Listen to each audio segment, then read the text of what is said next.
అది బ్రహ్మం గారి గురించి. ఇప్పటి వరకు బ్రహ్మం గారు కాలజ్ఞానంలో ఇలా చెప్పారు అలా చెప్పారని తెలుసుకున్నాం కదా. అయితే అతను కాలజ్ఞానం ఎక్కడ రాశారో తెలుసా? ఇక్కడ మీకు విగ్రహం కనిపిస్తుంది కదా, ఒకప్పుడు ఇక్కడనే కూర్చొని బ్రహ్మం గారు కాలజ్ఞానం రాసేవారు. ఈ గుహ రవ్వలకొండ కేవ్ లో చాలా లోపలికి వెళ్తే ఉంటుంది. మరి అప్పట్లో అంత లోపలికి వెళ్లి రాసినా కూడా అందరికి ఎలా తెలిసిందంటే దీనికి ఒక చిన్న స్టోరీ అయితే ఉంది. మన బ్రహ్మం గారు అక్షమాంబ అనే ఒక ఆవిడ దగ్గర పని చేసేవారు. ఆవిడ దగ్గర ఉన్న ఆవుల్ని రోజు తీసుకెళ్లి బనగానపల్లిలో ఉన్న రవ్వలకొండ పైన వాటిని మేపేవారు. అయితే బ్రహ్మం గారు అందరిలాగా మామూలు మనిషి కాదు కదా, కొన్ని అద్భుతమైన దైవశక్తులు ఉన్న మనిషి. అయితే ఆయన ఏం చేసేవారంటే ఆ ఆవులు ఆ కొండపైన మేస్తున్నప్పుడు వాటి చుట్టూ ఒక గీత గీసేవారు, అవి ఎటు వెళ్లకుండా ఉండడానికి.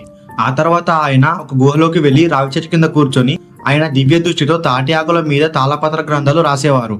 ఇవన్నీ ఒక అతను చూసి అక్షమాంబకి ఇలా చెప్తారు, అసలు బ్రహ్మం గారు మీ ఆవుల్ని ఏం మేపట్లేదు, అతను ఆవుల్ని వదిలేసి ఇక్కడికి వెళ్తున్నారని చెప్తారు. ఇతను ఆవుల్ని వదిలేసి ఎటు వెళ్తున్నాడని ఒకరోజు అక్షమాంబ బ్రహ్మం గారి వెంట వెళ్తుంది. అప్పుడు వీరబ్రహ్మేంద్ర స్వామి గారు ఒక రావి చెట్టు కింద కూర్చొని ఆయన దివ్య దృష్టితో తాటి ఆకుల పైన తాళపత్ర గ్రంథాలు రాస్తూ ఉంటారు. ఇలా బ్రహ్మం గారు ఈ గ్రంథాలు రాశారని అందరికి తెలిసింది. ఇదే కాకుండా ఆశ్చర్యపోయే విషయం ఇంకొకటి ఉంది. ఈ గుహ నుండి డైరెక్ట్ గా శ్రీశైలానికి ఇంకా యాదగిరికి దారి ఉంది. ఇవి రెండే కాకుండా మొత్తం 14 క్షేత్రాలకు ఈ గుహ నుండి దారి అయితే ఉంది. మనకు ఇప్పుడు గూగుల్ మ్యాప్స్ ఉన్నా కూడా ఎక్కడికైనా వెళ్ళేటప్పుడు దారిన కనిపించే వాళ్లకు అడుగుతూ పోతాం ఈ రూట్ కరెక్టేనా అని. అలాంటిది ఆ రోజుల్లో ఇవి ఏమీ లేవు. అయినా కూడా 14 క్షేత్రాలకు సొరంగ మార్గం ఎలా తవ్వారో ఈ వీడియో లైక్ చేయండి. ఇటువంటి వీడియోస్ ఇంకా చేస్తుంటాను కాబట్టి ఛానల్ ని తప్పకుండా సబ్స్క్రైబ్ చేసుకోండి. అలాగే మీ ఫ్రెండ్స్ అండ్ ఫ్యామిలీకి ఈ వీడియోని షేర్ చేయండి.